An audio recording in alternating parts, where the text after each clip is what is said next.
Hello students, welcome to class 10th. We, the team of Vision Classes, has decided to provide you study materials during this lockdown period. So let's begin with a new chapter from physics, that is chapter number 12, electricity.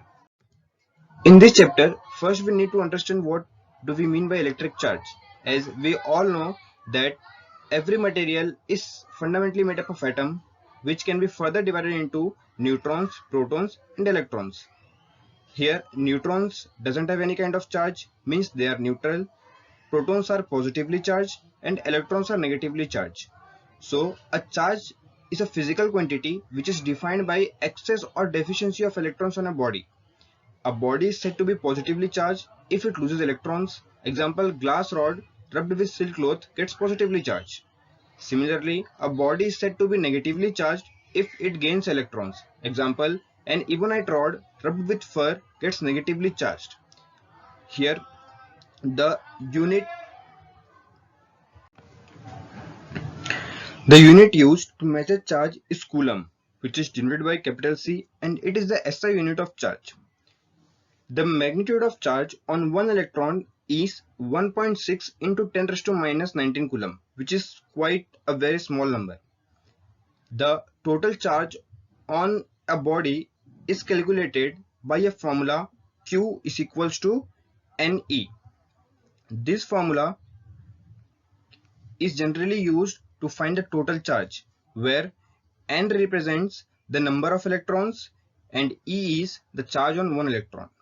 Here, by using the same formula, it has been calculated that 6.25 into 10 raised to 18 electrons forms 1 coulomb of charge. So we can see that lot of electrons are needed to make even 1 coulomb of charge. Let us move to the next slide. Here we are going to discuss the properties of electric charge. The first one is very common. Like charges repel each other while unlike charges attract each other. Second one is electric charges are added algebraically, means they can be added and they can be subtracted in case they are negative. Third one is electric charge is conserved, means the total amount of charge remains the same. Fourth is electric charge is quantized. It means the total charge on any body will always be an integral multiple of charge on one electron. Let us move to the next slide. Now let us understand what is electric current. Electric current can be simply defined as the flow of electrons through a conductor, and the device which causes this flow of electrons through a conductor is called a cell or a battery. Here, electrons flows from negative terminal to the positive terminal of a battery through that conductor, and conventionally the direction of electric current is taken as opposite to the direction of flow of electrons, that is from positive terminal to negative terminal.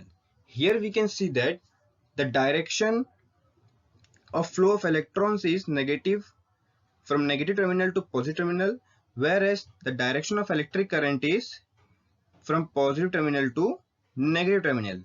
It is because when electric current was discovered, scientists were not having an idea of electrons. So they considered that electric current is a flow of positive charge. So they considered that the direction of electric current is from positive to negative. Later, they came to know that actually it is because of flow of electrons which flows from negative to positive. And hence, this direction of electric current, that is positive to negative, is known as conventional direction of electric current. Now let us see the definition of electric current and how it can be represented in a formula. The rate of flow of charges through a conductor, or the quantity of charges flowing through any cross section of a conductor in unit time, is defined as current. In form of formula, it can be written as I is equals to Q upon T, where I represents current, Q represents the quantity of charge, and T represents time, which is calculated in second. Now let us move to the next slide. Here the SI unit of current is ampere, which is denoted by capital A. The smaller units for measuring the current are milliampere, which is equals to 10 raised to minus 3 ampere. That is 1 by 1000 ampere is equals to 1 milliampere.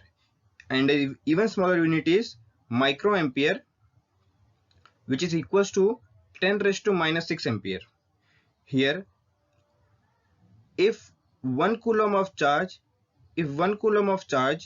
flows through a wire in 1 second, then it is said that 1 ampere current is flowing through that wire. And there is a device that measures the current flowing through a wire, and that device is known as ammeter.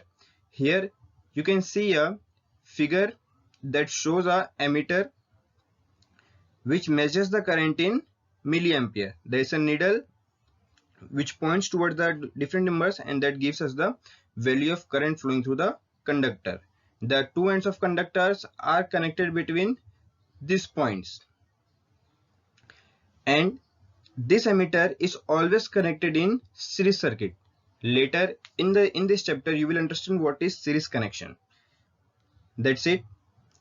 Now you have few questions for practice. All these three questions are based on the formula Q is equals to NE. Here for your reference you have an example. You can go through this example, and on that basis you can solve all these three questions. So you will get the answer of this above three questions after 2 days, so that you can cross check your answers. Now let us move to the next slide. Thanking you, and feel free to share this video with your friends so even they can start their studies.